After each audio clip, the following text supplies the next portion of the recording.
Hello everyone. आज है 6 अगस्त और द इंडियन एक्सप्रेस की आज की जो हमारी इम्पोर्टेंट न्यूज़ रहेंगी वो होंगी भारत और चीन के बीच में व्यापार संबंध, भारत ईयू अमेरिका की जो कूटनीतियां हैं उनके बारे में, और नाटो यूक्रेन हथियार आपूर्ति का जो समन्वय है उसके बारे में जो है आज की जो न्यूज़ हैं उनमें चर्चा करेंगे। तो आज की जो हमारी पहली न्यूज़ रहेगी, भारत को अभी भी चीन पर जो टैरिफ है उसके मामले में थोड़ी बढ़त जो है वो हासिल हुई है, लेकिन वियतनाम के साथ जो है उनकी बढ़त जो है वो कम हो गई है। यह न्यूज़ जो है वो चर्चा में क्यों है? भारत का चीन पर जो व्यापारिक बढ़त है उसके चलते विशेष रूप से जो टैरिफ है उसके मामले में हाल ही के जो वर्ष हैं उनमें कुछ कम हुई है। खासकर जो विश्व व्यापार संगठन है उसके नियम जो हैं और जो क्षेत्रीय व्यापार समझौते हैं, जैसे कि RCEP है, यानी कि जो रीजनल कंप्रेसिव जो इकोनॉमिक्स पार्टनरशिप है, उसके प्रभाव के कारण भारत ने अपनी जो अर्थव्यवस्था है उसको संरक्षित करने के लिए कुछ क्षेत्रों में टैरिफ जो है वो बढ़ाए हैं, जैसे कि इलेक्ट्रॉनिक्स, विनिर्माण। लेकिन चीन की तुलना में उनका औसत टैरिफ जो है अभी भी अपेक्षाकृत जो कम है। उदाहरण के लिए भारत का औसत लागू जो टैरिफ है 2023 में लगभग 17% था, जबकि चीन का लगभग जो है 7.5% था। और विश्व व्यापार जो है उसके संदर्भ में देखें तो भारत ने जो आत्मनिर्भर भारत जैसे नीतिगत कदम जो हैं उनके जरिए जो आयात है उसकी जो निर्भरता है उसको कम करने की कोशिश की है। लेकिन चीन की जो विशाल उत्पादन और जो क्षमता है वैश्विक आपूर्ति श्रृंखला में उनकी मजबूत जो स्थिति है उसने भारत की बढ़त को सीमित किया है। इसके अलावा भारत के कुछ जो टैरिफ हैं और जो गैर टैरिफ बाधाएं हैं, जैसे कि आयात लाइसेंसिंग और जो गुणवत्ता मानक हैं, चीन के साथ जो व्यापार हैं उनका संतुलन को पूरी तरह से जो है वो संबोधित नहीं कर पाए हैं। जो क्षेत्रीय व्यापक आर्थिक भागीदारी है, यानी कि जो RCEP है, उसका भारत पर प्रभाव जो है एक बहुत ही जटिल विषय के रूप में देख सकते हैं, क्योंकि भारत ने जो है 2019 में जो ये समझौता है इससे बाहर होने का फैसला किया था। फिर भी जो इसका प्रभाव है उसको भारत का जो व्यापारिक परिदृश्य है, विशेष रूप से चीन के साथ जो संबंध है उनके संदर्भ में समझा जा सकता है। भारत की जो गैर भागीदारी और टैरिफ की रणनीति है उसको देखें तो भारत ने RCEP से बाहर होने का निर्णय लिया, क्योंकि भारत को डर था कि कम टैरिफ के कारण जो सस्ते आयात खासकर चीन से जो है भारतीय जो बाजार है उसमें बाढ़ ला सकते हैं, जिससे जो स्थानीय उद्योग हैं जैसे कि कृषि, डेयरी और जो छोटे मसाले उद्यम हैं उनको बहुत अधिक मात्रा में नुकसान जो है वो हो सकता है, जिससे कि भारत की जो अपनी टैरिफ नीतियां हैं उनमें लचीलापन मिला, जिससे वह जो चुनिंदा क्षेत्र हैं जैसे कि इलेक्ट्रॉनिक्स स्टील हुआ उसमें उच्च टैरिफ लागू कर सका। हालांकि इससे जो भारत जो है वैश्विक आपूर्ति श्रृंखला में RCEP जैसे जो देश हैं जैसे कि चीन, जापान, दक्षिण कोरिया, आसियान, इनके मुकाबले कम एकीकृत रहा है। चीन के साथ जो व्यापार में असंतुलन है, जैसे कि जो RCEP है उसमें शामिल देश 15 जो एशियाई प्रांत देश हैं, जिनमें चीन, जापान, दक्षिणी कोरिया, ऑस्ट्रेलिया और जो आसियान देश हैं वह शामिल हैं। उन्होंने आपस में टैरिफ जो हैं वो कम किए, जिससे कि उनकी जो आपूर्ति की श्रृंखला है और जो व्यापार में एकीकरण है वह मजबूत हुआ। भारत के बाहर रहने से जो भारतीय निर्यातक हैं उनको RCEP देश जो हैं उनसे उच्च टैरिफ का सामना करना पड़ता है, जिससे कि भारत के निर्यात की जो प्रतिस्पर्धा है उसमें कमी आई है। उदाहरण के लिए 2023 और जो 2024 है उसमें भारत का चीन के साथ व्यापार का जो घाटा है वह $85 बिलियन जो है वो था। क्योंकि भारत चीन से जो इलेक्ट्रॉनिक मशीनरी और जो रसायन जैसे उत्पाद हैं उनका भारी आयात करता है। जो वैकल्पिक रणनीतियाँ और चुनौतियों को देखें तो RCEP जो है इससे बाहर रहने के बाद भारत ने द्विपक्षीय व्यापार जो समझौते हैं जैसे कि UAE और जो ऑस्ट्रेलिया है और जो आत्मनिर्भर भारत है उस पर पहल पर ध्यान जो है वो केंद्रित किया, जिससे कि जो उत्पादन है उससे जुड़ी जो प्रोत्साहन की योजनाएं हैं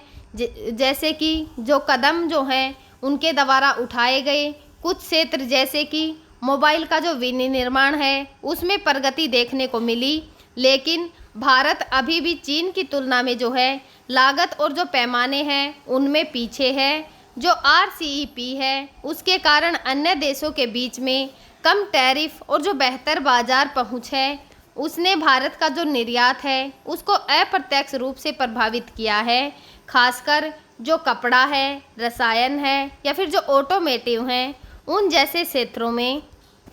जो वैश्विक आपूर्ति की श्रृंखला है उस पर इसके क्या प्रभाव पड़े हैं। जो RCEP है उसने जो क्षेत्रीय आपूर्ति की श्रृंखला है उसको और अधिक मजबूत किया है, जिससे कि चीन जो है एक केंद्रीय जो भूमिका है वह निभाता है। भारत के बाहर रहने से वह इस एकीकृत जो आपूर्ति श्रृंखला है इसका हिस्सा नहीं बन सका, जिसके कारण निवेश और जो प्रौद्योगिकी का हस्तांतरण है उसमें कुछ अवसरों में छूट गए। और उदाहरण के लिए जो वियतनाम है, मलेशिया जो है, इन जैसे देशों ने RCEP के माध्यम से अधिक जो FDI है प्रत्यक्ष विदेशी निवेश को आकर्षित किया है।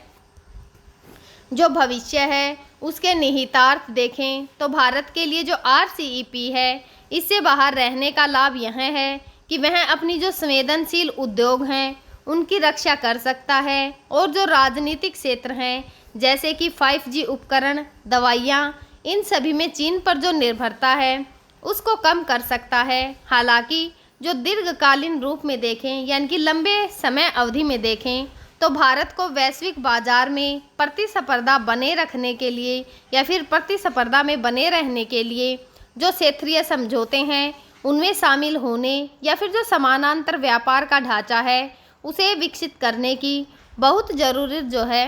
महसूस होती है। जो यूरोपीय संघ है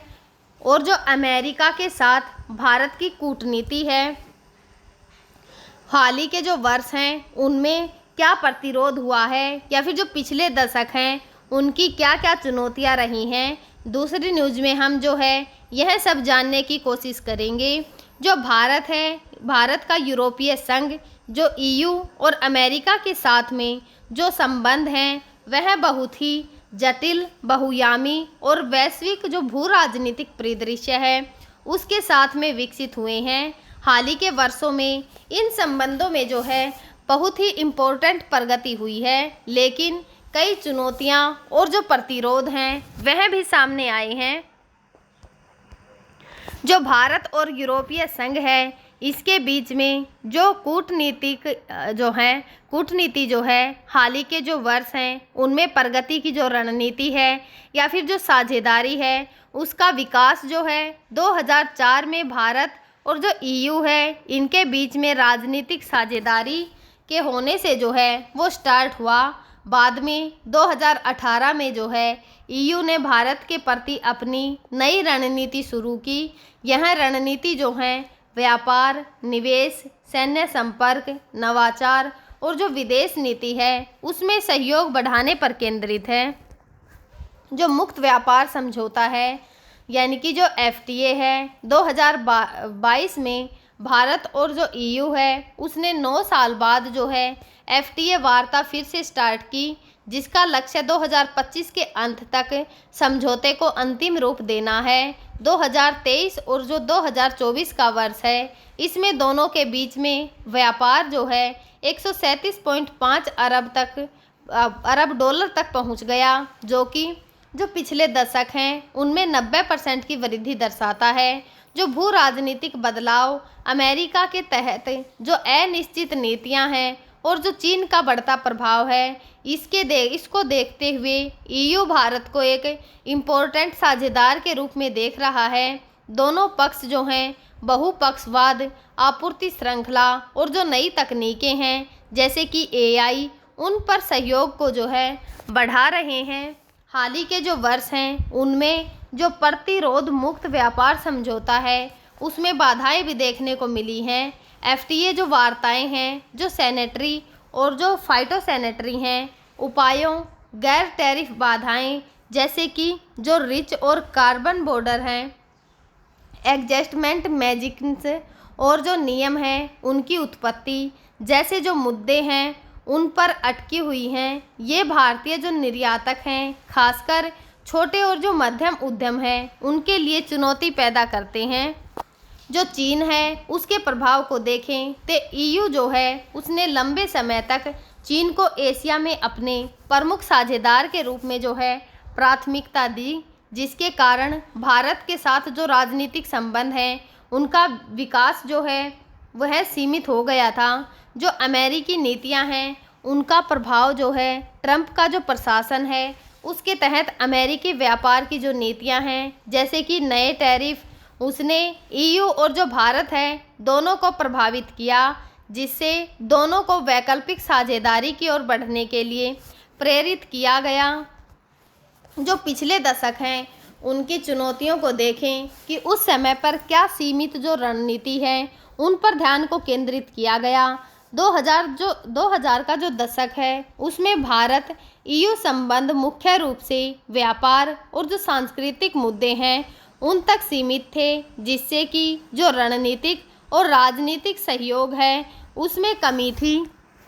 जो संस्थान की जटिलताएं हैं संस्थागत, उनको देखें तो जो ईयू है उसके जटिल निर्णय या फिर जो प्रक्रिया और सदस्य देश जो हैं इनके बीच में मतभेद ने भारत के साथ गहरे सहयोग को बाधित किया है। उदाहरण के लिए 2007 में शुरू हुई जो व्यापक द्विपक्षीय व्यापार वार्ता है और जो निवेश समझौता है उसकी वार्ताएं 2013 में रुक गई और जो यूरो केंद्रित दृष्टिकोण है, ईयू ने भारत का जो वैश्विक और जो क्षेत्रीय महत्व है उसको पूरी तरह से पहचानने में बहुत देरी कर दी, जिसके कारण जो संबंध है उनमें प्रगति जो है वो धीमी पड़ गई। भारत और जो अमेरिका है इन दोनों देशों के बीच में जो फिलहाल के वर्ष हैं उनमें प्रगति की जो रणनीति और रक्षा सहयोग को देखें तो भारत और जो अमेरिका है इसने रक्षा और जो सामरिक साझेदार हैं उनको साझेदारी को मजबूत किया है, जिससे कि जो क्वाड जैसे कि भारत, अमेरिका, जापान और जो ऑस्ट्रेलिया हैं और जो 2+2 जो मंत्री परिषद हैं या फिर जो मंत्री स्तरीय वार्ताएं हैं वह भी शामिल हैं। रक्षा जो समझौते जैसे कि जो लेमोआ है, कमोशा है और जो यानी कि जो बेशा है, BECA है, उसने सैन्य सहयोग को बढ़ाया है। और आर्थिक संबंध जो है 2025 में दोनों देशों ने 2030 तक जो द्विपक्षीय व्यापार है उसको $500 अरब तक ले जाने का लक्ष्य जो है वो रखा है। जो उच्च स्तरीय कूटनीति है प्रधानमंत्री नरेंद्र मोदी के द्वारा और जो अमेरिका के राष्ट्रपति डोनाल्ड ट्रंप हैं उसने 2025 में पुनः निर्वाचित के बीच में जो नियमित मुलाकातें हैं उनसे संबंधों को गति दी। और जो भारतीय उद्योग मंत्री पीयूष गोयल हैं उन्होंने 2025 है उसकी अमेरिका यात्रा ने व्यापार समझौतों पर चर्चा को और भी तेज किया। जो चीन के प्रति संतुलन है, इससे जो दोनों देश हैं चीन का बढ़ता जो प्रभाव है उसको संतुलित करने के लिए और जो इंडो पैसिफिक का क्षेत्र है उसमें सहयोग बढ़ रहे हैं, जिससे कि भारत की जो इंडो पैसिफिक इकोनॉमी है फ्रेमवर्क में भागीदारी शामिल है।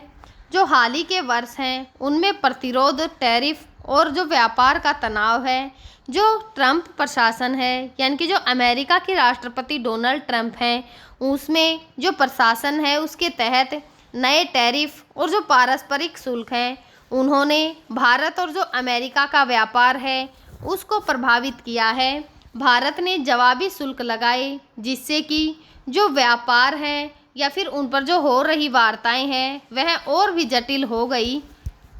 जो डाटा का स्थानांतरण है और जो प्रौद्योगिकी की नीतियां हैं, भारत की जो डेटा स्थानांतरीकरण नीतियां हैं और अमेरिका तकनीकी जो कंपनियां हैं, इनके हितों में टकराव में तनाव पैदा किया है, जो कि भू राजनीतिक जो असहमति है, जैसे कि जो अफगानिस्तान है, इन जैसे देशों में मुद्दों पर भारत और अमेरिका का जो दृष्टिकोण है उसमें अंतर देखने को मिला है। उदाहरण के लिए 2021 में रूस द्वारा आयोजित अफगानिस्तान बैठक में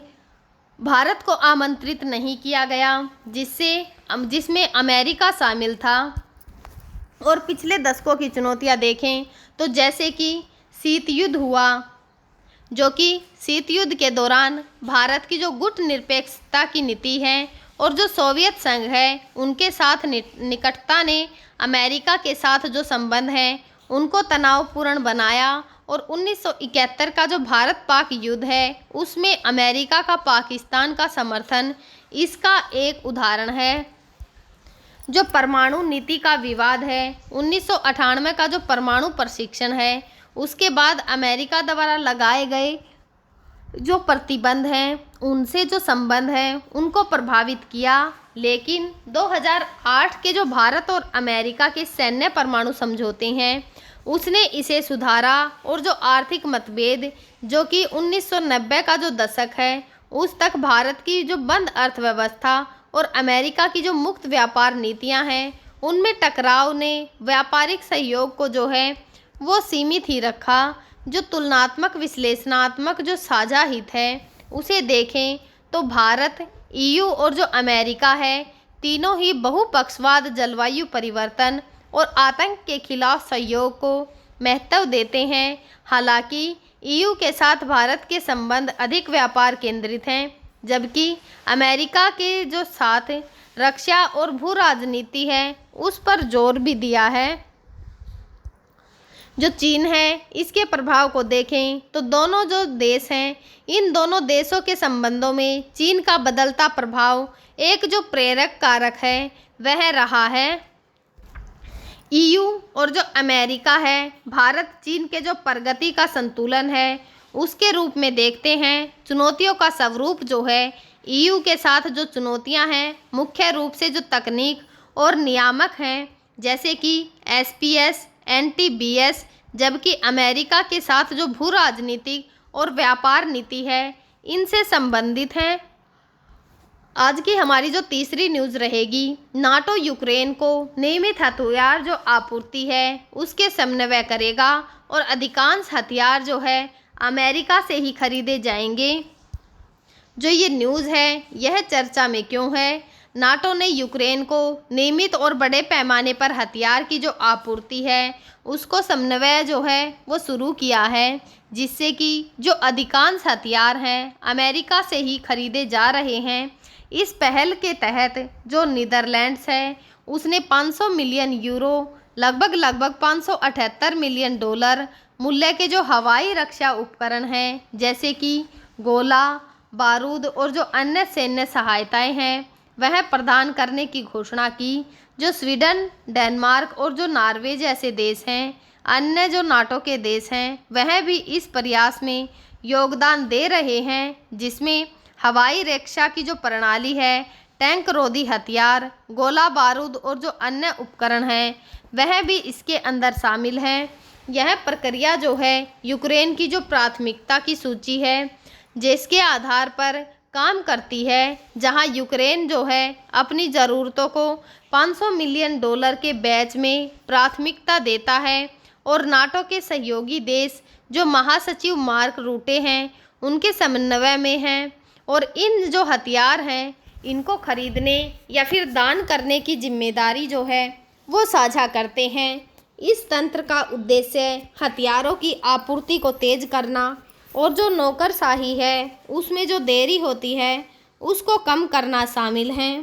जो नाटो जो है वह स्वयं हथियारों की आपूर्ति नहीं करता,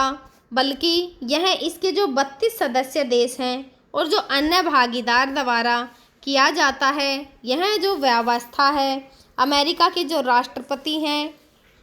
डोनाल्ड ट्रंप उनके प्रशासन के तहत शुरू की गई है, जो कि यूरोपियन जो सहयोगी हैं उनसे हथियार की लागत या फिर जो वहन करने की अपेक्षा करता है, ताकि अमेरिका को सीधे हथियार देने की आवश्यकता न पड़े। उदाहरण के लिए जो जर्मनी है, उसने हाल ही में ही 2 जो पैट्रियट हवाई रक्षा प्रणालियां हैं, यूक्रेन को देने का वादा किया है, यह सुनिश्चित करने के बाद कि अमेरिका उनकी आपूर्ति को प्राथमिकता देगा। जो नाटो है, उसने यूक्रेन के लिए हथियार आपूर्ति और जो रणनीतिक रूस है, उसके साथ चल रहे संघर्ष में यूक्रेन की सैन्य क्षमताओं को मजबूत करने के लिए एक व्यवस्थित या फिर जो समन्वित दृष्टिकोण है, उस पर ध्यान को केंद्रित किया है। जो प्रायोरिटी है यूक्रेन और जो रिक्वायरमेंट है लिस्ट तंत्र है, जैसे कि जो नाटो है, उसने यूक्रेन की जो सैन्य ज़रूरत है उनको प्राथमिकता देने के लिए जो पूरल है नामक एक प्रणाली विकसित जो है की है। इसके तहत यूक्रेन अपनी जो तात्कालीन और दीर्घकालीन सैन्य आवश्यकताएं हैं उनको सूचीबद्ध करता है, जैसे कि हवाई रक्षा प्रणालियां, टैंक रोधी हथियार, गोला बारूद है और ड्रोन और जो इनसे रिलेटेड अन्य उपकरण है वे। और ये ज़रूरतें जो हैं $500 मिलियन के जो बैच है उसमें व्यवस्थित की जाती हैं, जिन्हें नाटो के 32 सदस्य देश और जो अन्य भागीदार हैं उनके बीच में समन्वय के साथ पूरा किया जाता है। नाटो महासचिव मार्क रूटे जो हैं इस प्रक्रिया की देखरेख करते हैं। यह सुनिश्चित करते हुए कि जो आपूर्ति है वह समयबद्ध और प्रभावी हो। जो अमेरिका की भूमिका देखें तो अधिकांश हथियार अमेरिका से खरीदे जा रहे हैं, क्योंकि अमेरिका के पास जो है उन्नत सैन्य उपकरण का विशाल भंडार और उत्पादन की क्षमता है। उदाहरण के लिए जो पैट्रियट हवाई रक्षा प्रणालियां हैं और जो हिमार्स रॉकेट का जो सिस्टम है, जैसे हथियार मुख्य रूप से अमेरिका निर्यात जो है जो निर्मित है वह करता है। हालांकि अमेरिका ने जो वर्तमान प्रशासन है उसके तहत यह रुख अपनाया है कि जो यूरोपीय सहयोगी हैं हथियारों की लागत को अधिक वहन करें, और यह नीति जो है नाटो के जो अन्य सदस्य देश हैं उनको वित्तीय और जो सैन्य योगदान है उसको बढ़ाने के लिए प्रेरित करती हैं। नाटो के जो अन्य सदस्य देश हैं उनका योगदान जो है, जैसे कि नीदरलैंड, जर्मनी, स्वीडन, डेनमार्क और जो नॉर्वे जैसे देश हैं, सक्रिय रूप से योगदान दे रहे हैं। उदाहरण के लिए नीदरलैंड ने जो है $578 मिलियन के हवाई रक्षा उपकरण और जो गोला बारूद है उसकी आपूर्ति की घोषणा की। जो जर्मनी है उसने 2 अतिरिक्त जो पैट्रियट प्रणालियां हैं जिनकी डिलीवरी का वादा किया। स्वीडन और जो डेनमार्क हैं उन्होंने टैंक रोधी हथियार और जो अन्य उपकरण हैं उनकी आपूर्ति की है। कुछ देश जैसे चेक गणराज्य गोला बारूद की जो खरीद है उसके लिए धन जुटाने में जो है इम्पोर्टेंट भूमिका निभा रहे हैं। जो नाटो की समन्वय भूमिका है, जैसे कि जो नाटो है वह स्वयं हथियारों की आपूर्ति नहीं करता, बल्कि वह एक मध्यस्थ के रूप में कार्य करता है, जो यूक्रेन की ज़रूरत जो हैं और जो सहयोगी देश हैं उनकी क्षमताओं के बीच में समन्वय स्थापित करता है। यह रणनीति जो है नौकरशाही, देरी को कम करने और जो आपूर्ति श्रृंखला है उसको तेज करने के लिए बनाई गई है। नाटो का जो यूक्रेन डिफेंस जो कॉन्टैक्ट ग्रुप है इस प्रक्रिया में महत्वपूर्ण रोल जो है वो निभाता है। अगर राजनीतिक उद्देश्य देखें तो यूक्रेन की जो रक्षा क्षमता है उसको बढ़ाना, जो रूस है उसके हवाई और मिसाइल हमलों के खिलाफ यूक्रेन की जो रक्षा है उसको मजबूत करना, विशेष रूप से जो है